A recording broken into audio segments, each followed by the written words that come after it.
Okay, our department in Istanbul Technical University was the first space engineering department, and in time we were engaged in space activities, and our main motivations were establishment of a national space program in 2005 and studies or efforts for establishing a Turkish space agency. And recently we have many space engineering departments opened based on the developments. But of course, it's always important to increase space awareness, particularly among public. And space engineering education requires hands-on experience.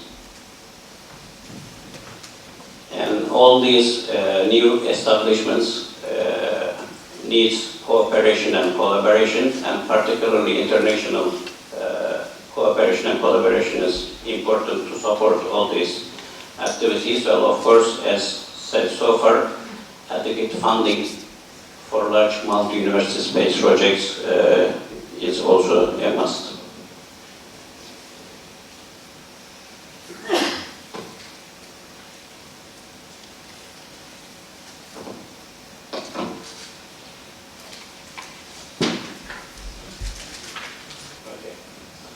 Yeah, if we look at the developments in Turkey, so now we have currently a satellite roadmap started with 1994 with procurement of large communication spacecraft through 2020. And education side, it was first BILSAT at UK SSDL. This was a technology transfer study. And from 2009, we had the first CubeSat. In 2013, a second 3USat was placed in orbit, and we are developing a double CubeSat for the QB50 project. And if you look at the history, we had a visit as representatives of Istanbul Technical University, and we have met with Professor Nakasuka, Rei Kawashima, and Professor Seiko, which started a very fruitful and profitable cooperation. And as a result, we have learned of UNISEC during that meeting. Then when I was back, I started to communicate several universities in Istanbul initially, and 3 of them we decided to form the Turkish UNISEC. But we called it the Union of Space Technology Education because the first space studies were space science and astronomy, actually, not space technology, and they had many issues to resolve. And then, well, we aim to create a strong collaboration of different universities to spread and improve space technology and education activities, particularly in our region. Then we issued an invitation to the universities, not just technology, all fields. And then we had the first meeting in 2011. Over 20 universities attended, which was quite good. Everybody had a presentation on capacity and capability. And we had an agreement on forming the UNISEC-Turkey. But we said first to start as a non-binding, unofficial union and see what happens on the way. And one good thing of these presentations, we've seen that many universities had facilities that could be readily used for space projects, which we didn't really know. And here we see some results of the first meeting. So the space education could be spread widely to other universities, high schools and colleges via short courses.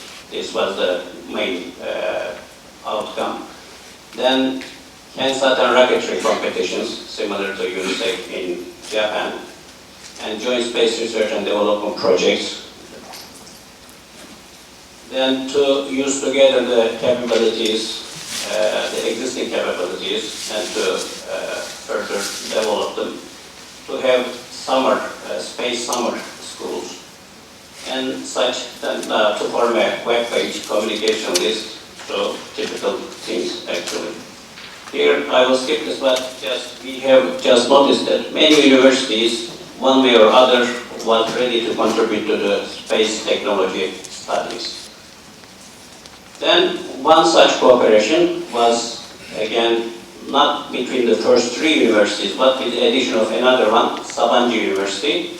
Now we are preparing the double CubeSat, BeagleSat for the QB50, one of the possible 41. So it is important to seek government and industry support. I mean, there are many supporting bodies and organizations. They have the budget, but the budget is not readily available to you. So you have to show a good reason, some collaboration, so that you can receive the funds. So these are, we have many resources currently, but still it's not easy to get the funds. So a UNISEC-like cooperation seems to be a very powerful tool to get a good funding. So we had many involvement in UNISEC activities. So we participated in every year's activity. We had CLTP 1, 2, and 3, altogether 5 participants. Then we stopped because we had enough participation. For MIG 1 and 2, we had 17. And then we have also installed the UNISEC-Turkey. I am also the vice president of UNISEC-Turkey as an academic member. And we have also involved other universities, other than Istanbul Technical University, within the MIG 2. So this is just our participations. And well, actually, we have very good teams preparing CANSATs, and we had 2 world prize in 2011 and 2012. But it is only Istanbul Technical University, not other universities, so this is not sufficient. Then we had recently the second UTEC meeting. This time we had 14 universities, 3 government and 2 industry. So government and industry started to support the UNISEC-Turkey activity. Although we have many accomplishments in CubeSat and satellite, since many other universities are just starting, everybody wanted to have something simpler, a CANSAT. Now we are going to organize a CANSAT course, 2-3 week CANSAT course next summer to start all other new institutions. And then everybody has also agreed that UNISEC Global is a profitable thing. Then a few months later, we had the third meeting. Then now we started the CANSAT course, and actually we asked the participants a small amount of fee, and everybody agrees to pay this fee. And we will also get support from the industry and government. So now it seems a viable and doable school. And each time, it will be UNISEC Global, I give the developments about UNISEC Global. Now everybody agrees to be part of UNISEC Global. Next month, in December 6th, our 4th meeting will be hosted in Ankara at Government's Place at the Space Research Institute. And this is the main agenda you see. It is quite relevant. And I'm going to also give the latest information on our meeting here. So why UNISEC Global? So we are dealing with top technology, cutting-edge technology, multinational, multidisciplinary, innovative, strategic, high added value, high quality, high return. And we have to be ready for the next century to be a civilization living in the solar system. And then we should have every nation part of it so that we can proceed all together. So UNISEC Global, and also we have to increase the manpower continuously. These are the current numbers. And I would like to thank TÜBİTAK Uzay, our host for the next meeting.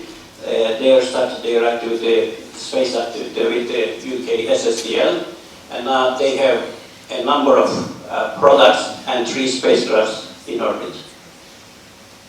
Thank you.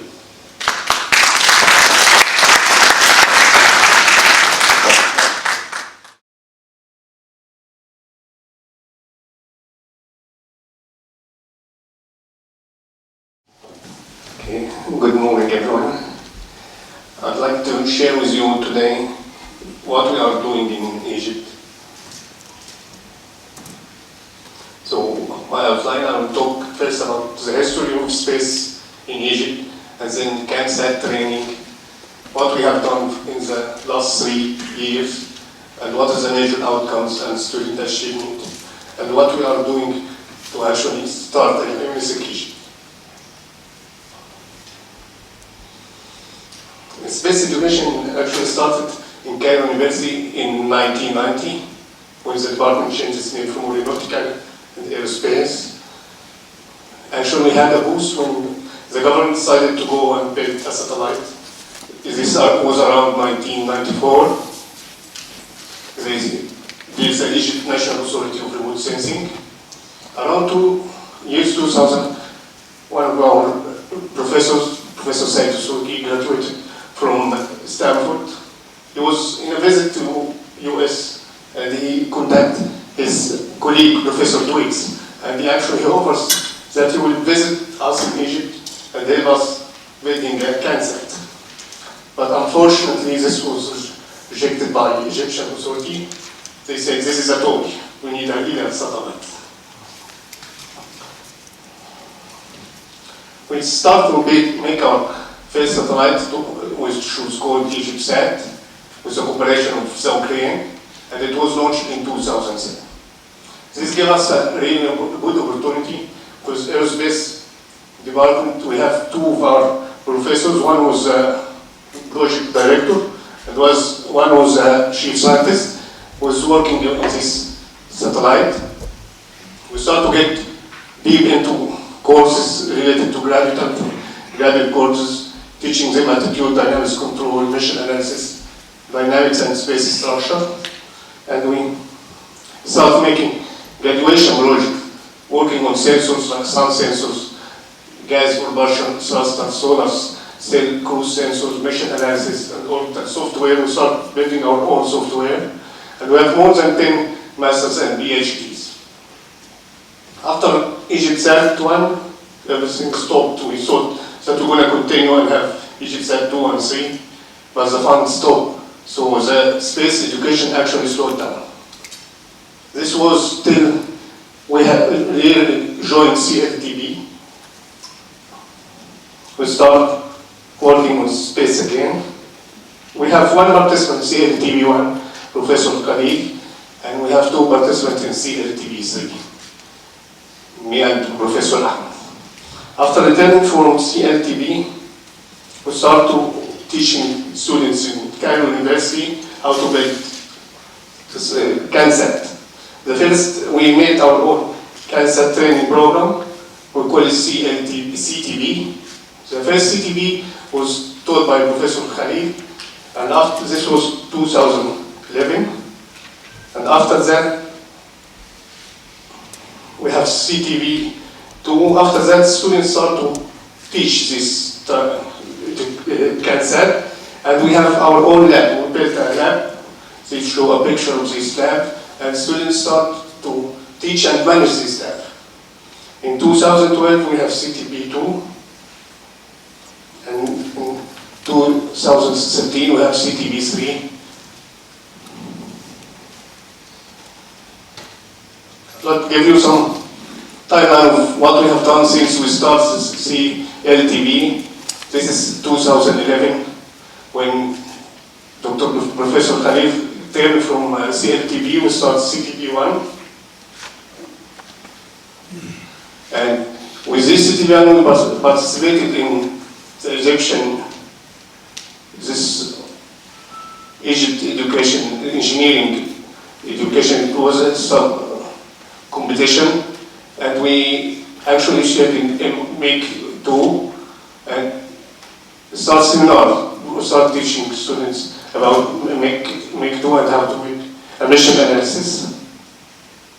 And one of the professors can also shared in CLTB 3, CLTB 2. In 2012, we continue and even some of our students showing TV, and we started participating to competing from American University in Egypt.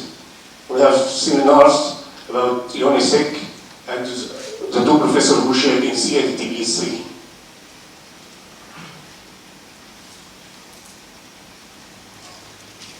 This year, we have taught the CTB3, and we participated in Rüstem in Istanbul, and we participated in Siemens competition, UN symposium in Dubai, and we have 3 projects related to CANSAT, and participated in EEDs 2013, and we participated last thing, actually 2 days ago, we participated in international CANSAT competition in Europe. What we believe is actually the major outcome of this, that CANSAT, it allows us to introduce interesting teaching modules with more design content and hardware content. Students get acquainted with hardware. In aerospace, usually in aerospace development, students are afraid of working by hand. It's more theoretical and software programming. We started getting the best engineering student also. This, because student has this stereotype idea that aerospace students actually are bookworms and they never have fun. So they start to see that we actually have some fun, so they start to join in. Just to tell you, Cairo University is #1 university in Egypt, and aerospace development is #1 for the last 2 years in Cairo University. So we're getting the crème de la crème of the students in engineering.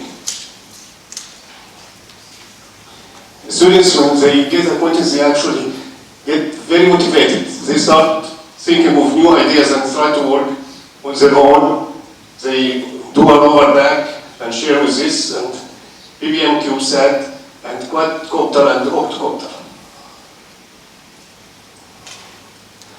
This is some of the achievements in this last 3 years. In EED, we get the first place. This is in 2011. We shared this with our first CANSAT.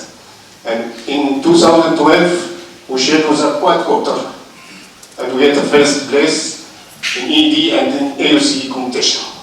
We shared with a rover, but we didn't get a prize for it. In 2013, we shared with a CubeSat, this model, and we shared with the octocopter. As a CubeSat get also a first place.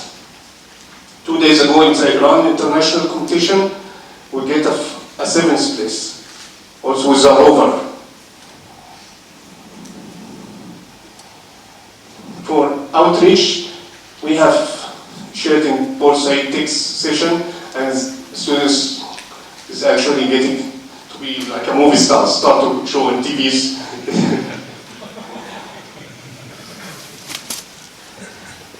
For the UNISEC, in 2012, we have a panel and we have a discussion. We start to get universities to join in. We have like 29 participants from 12 universities. So during this first meeting, we agreed that we made a mailing list and we shared everything. Disseminate information together and time of CLBs. We said that we hold a second workshop in 2012, and we think of the legal issue to establish UNISEC Egypt. But as you know, in the situation in Egypt, everything has been delayed. We're trying to start things again, and we're actually aiming to have Alexandria University. This is the second top university to be with us. Future, we will continue with CANSAT education. We are also will be continuing competition nationally and internationally. We hope we join IRIS this year. We'll work on CubeSat, try to go beyond PBM, and we hope we can in 2014 establish UNISEC Egypt. Yes, thank you.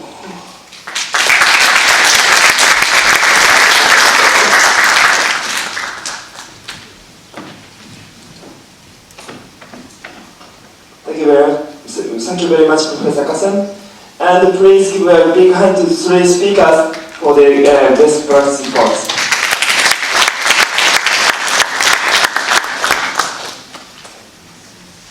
Okay, next is a group photo session. So please come from all of the attendants